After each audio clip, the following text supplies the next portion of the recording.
la question des migrants, c'est pas seulement la période où ils arrivent, mais ça dure très très très longtemps pour eux.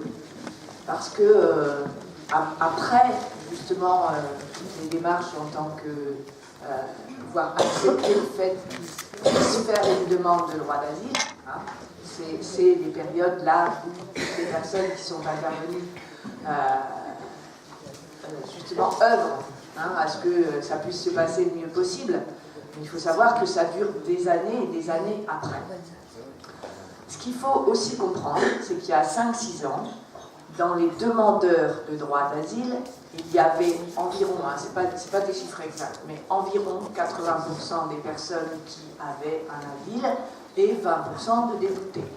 Aujourd'hui, il y a 80% de déboutés et seulement 20% d'acceptés.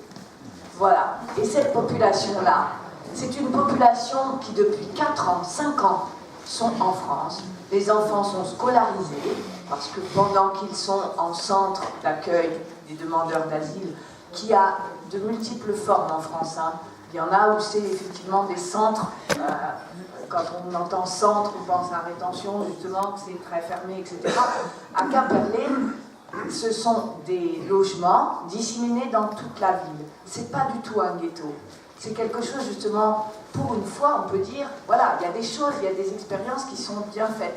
Mais, justement, le fait que toutes ces personnes-là soient aujourd'hui déboutées en masse, la suite, pour eux, s'il n'y a pas, effectivement, alors là aussi, nous avons demandé en tant qu'association à pouvoir être préparés à leur sortie pour pouvoir continuer à les aider. C'est un refus, y compris, catégorique, y compris de l'association CADA elle-même.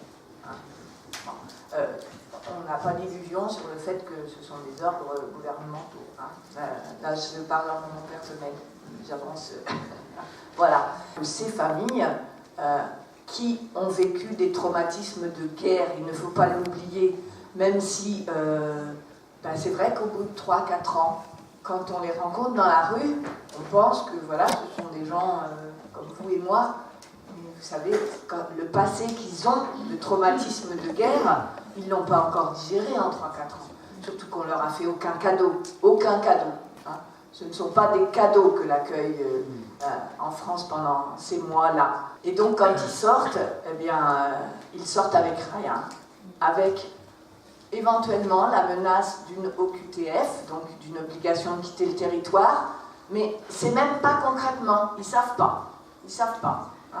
Alors, ils sont dégoûtés de leur droit d'asile. Alors, là aussi, notre association a pour principe de ne jamais, de soutenir toutes les personnes, quel que soit leur passé, sans jamais essayer de savoir ce qui s'est passé. D'accord ? Ça, c'est important. C'est le droit à tout citoyen du monde de pouvoir exister là où il est à un moment donné. J'ai même lu dans votre charte que vous refusez le mot d'étranger. Oui. On ne comprend pas pourquoi ils ont été déboutés. Si, parce que la question de débouter les droits d'asile, c'est sur des questions de principe. Tel pays, non, il est considéré comme sûr, donc ils peuvent retourner, etc. Sans rentrer dans les questions de minorité, justement. On est ici dans un festival qui a toujours mis en avant les questions de minorité dans les États, etc. Et bien, on se retrouve avec ces questions-là tous les jours. L'association s'est créée, alors, en association loi 1901, mais avec un collège. Il n'y a pas de président, il n'y a pas de... les membres du collège ont tous la même responsabilité. C'est sûr qu'au niveau... à un niveau pratique, il y a des gens qui font, c'est pas tout le monde qui fait la trésorerie, c'est pas tout le monde qui écrit tel courrier, les courriers sont écrits, on les discute ensemble, etc. On est d'accord. Mais c'est un collège, il n'y a pas de président.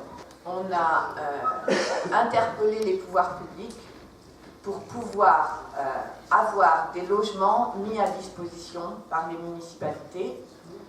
Donc on est aujourd'hui à 5 communes qui apportent un logement. les travaux ont été faits par les membres de l'association, en général, hein, et là, c'est là qu'on voit qu'effectivement, une personne peut, comme je disais tout à l'heure, passer 1 heure à venir faire quelque chose de spécifique en plomberie qu'aucun de nous connaît, et bien ça c'est essentiel, c'est quelque chose d'essentiel. Donc, tous ces logements ont été rénovés, mis à disposition donc, par les municipalités. L'association paye un loyer, hein, on a en plus loué un appartement. Voilà, donc on cherche toujours des hébergements, parce qu'au départ on est parti à une famille, on s'attendait à une par an et puis on s'attendait à ce qu'elles sortent, qu'on les sorte assez rapidement du circuit. C'est là que je vais vous expliquer que c'est une galère. Et aujourd'hui on est à une dizaine de familles. Deux seulement ont réussi à sortir, c'est pas les premiers arrivés dans le circuit. Il y en a qui ont réussi à sortir du dispositif parce qu'il n'y a pas de règle à la préfecture. On s'est aperçu que à certains, on donnait le droit de travailler, à d'autres, on ne le donne pas. Pour qui? Pourquoi? On n'en sait rien. Il n'y a pas de règle. C'est vraiment du n'importe quoi. Mais on s'est aperçu d'une chose, c'est quand on est là, présent physiquement, à leur côté, on ne leur parle pas pareil. On les écoute. Et ça, c'est important, d'être au moins présent. Et puis aussi parce que la langue, s'ils la connaissent oralement, parce qu'il faut voir les efforts qu'ils font pour apprendre la langue depuis qu'ils sont là, etc. Mais lire un papier administratif, je suis désolée, c'est pas dans leur capacité pour l'instant. Il faut bien qu'il y ait des gens qui les aident à ça.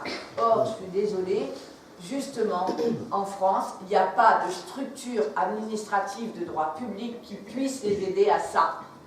Il n'y a aujourd'hui que des associations qui peuvent faire ça. Ça n'existe pas.